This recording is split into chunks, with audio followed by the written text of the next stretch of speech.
उत्पत्ति अध्याय 49। फिर याकूब ने अपने पुत्रों को यह कहकर बुलाया, इकट्ठे हो जाओ, मैं तुमको बताऊंगा कि अंत के दिनों में तुम पर क्या क्या बीतेगा। हे याकूब के पुत्रों, इकट्ठे होकर सुनो, अपने पिता इज़राइल की ओर कान लगाओ। हे रूबेन, तू मेरा जेठा, मेरा बल और मेरे पौरुष का पहला फल है। प्रतिष्ठा का उत्तम भाग और शक्ति का भी उत्तम भाग तू ही है। तू जो जल के समान उबलने वाला है, इसलिए दूसरों से श्रेष्ठ न ठहरेगा, क्योंकि तू अपने पिता की खाट पर चढ़ा, तब तूने उसको अशुद्ध किया, वह मेरे बिछौने पर चढ़ गया। शिमोन और लेवी तो तेरे भाई भाई हैं, उनकी तलवारें उपद्रव के हथियार हैं। हे मेरे जीव, उनके मर्म में न पड़। हे मेरी महिमा, उनकी सभा में मत मिल, क्योंकि उन्होंने कोप से मनुष्यों को घात किया और अपनी ही इच्छा पर चलकर बैलों को पंगु बनाया। धिक्कार उनके कोप को जो प्रचंड था और उनके रोष को जो निर्दय था। मैं उन्हें याकूब में अलग अलग और इज़राइल में तितर बितर कर दूंगा। हे यहूदा, तेरे भाई तेरा धन्यवाद करेंगे, तेरा हाथ तेरे शत्रुओं की गर्दन पर पड़ेगा, तेरे पिता के पुत्र तुझे दंडवत करेंगे। यहूदा सिंह का बच्चा है। हे मेरे पुत्र, तू अहेर करके गुफा में गया है, वह सिंह अथवा सिंहनी के समान दबकर बैठ गया। फिर कौन उसको छेड़ेगा? जब तक शीलो न आए तब तक न तो यहूदा से राजदंड छूटेगा, न उसके वंश से व्यवस्था देने वाला अलग होगा, और राज्य राज्य के लोग उसके अधीन हो जाएंगे।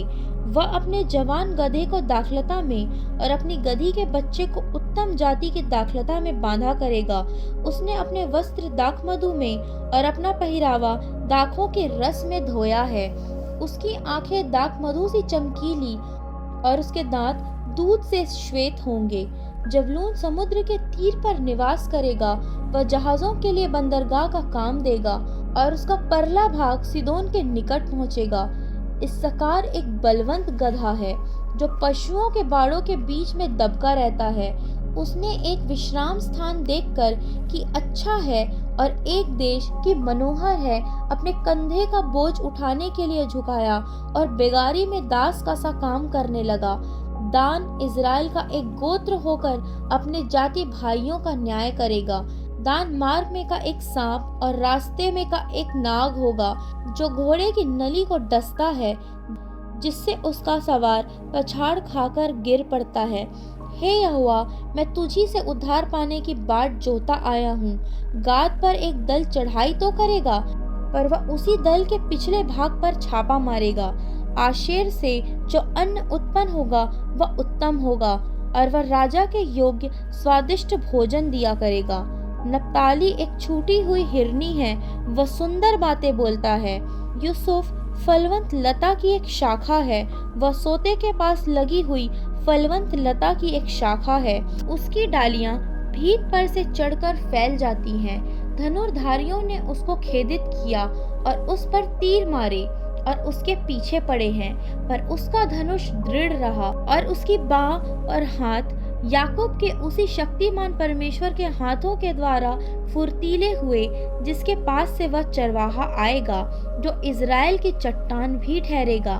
यह तेरे पिता के उस ईश्वर का काम है जो तेरी सहायता करेगा, उस सर्वशक्तिमान का जो तुझे ऊपर से आकाश में की आशीषें और नीचे से गहरे जल में की आशीषें और स्तनों और गर्भ के आशीषें देगा। तेरे पिता के आशीर्वाद मेरे पितरों के आशीर्वादों से अधिक बढ़ गए हैं, और सनातन पहाड़ियों की मनचाही वस्तुओं के समान बने रहेंगे। वे यूसुफ के सिर पर, जो अपने भाइयों से अलग किया गया था, उसी के सिर के मुकुट पर फूले फलेंगे। बिन्यामीन फाड़ने वाला भेड़िया है, सवेरे तो वह अहेर भक्षण करेगा और सांझ को लूट बांट लेगा। इज़राइल के 12 गोत्र यही हैं, और उनके पिता ने जिस जिस वचन से उनको आशीर्वाद दिया वे यही हैं। एक एक को उसके योग्य आशीर्वाद के अनुसार उसने आशीर्वाद दिया। तब उसने यह कहकर उनको आज्ञा दी, मैं अपने लोगों के साथ मिलने पर हूँ, इसलिए मुझे हित्ती एप्रोन की भूमि वाली गुफा में मेरे बाप दादों के साथ मिट्टी देना, अर्थात उसी गुफा में जो कनान देश में मम्रे के सामने वाली मकपेला की भूमि में है। उस भूमि को अब्राहम ने हित्ती एप्रोन के हाथ से इसीलिए मोल लिया था कि वह कब्रिस्तान के लिए उसकी निज भूमि हो। वहां अब्राहम और उसकी पत्नी सारा को मिट्टी दी गई थी और वहीं इसहाक और उसकी पत्नी रिबका को भी मिट्टी दी गई और वहीं मैंने लिया को भी मिट्टी दी। वह भूमि और उसमें की गुफा हित्तियों के हाथ से मोल ली गई है। याकूब जब अपने पुत्रों को यह आज्ञा दे चुका तब अपने पांव खाट पर समेट प्राण छोड़े और अपने लोगों में जा मिला।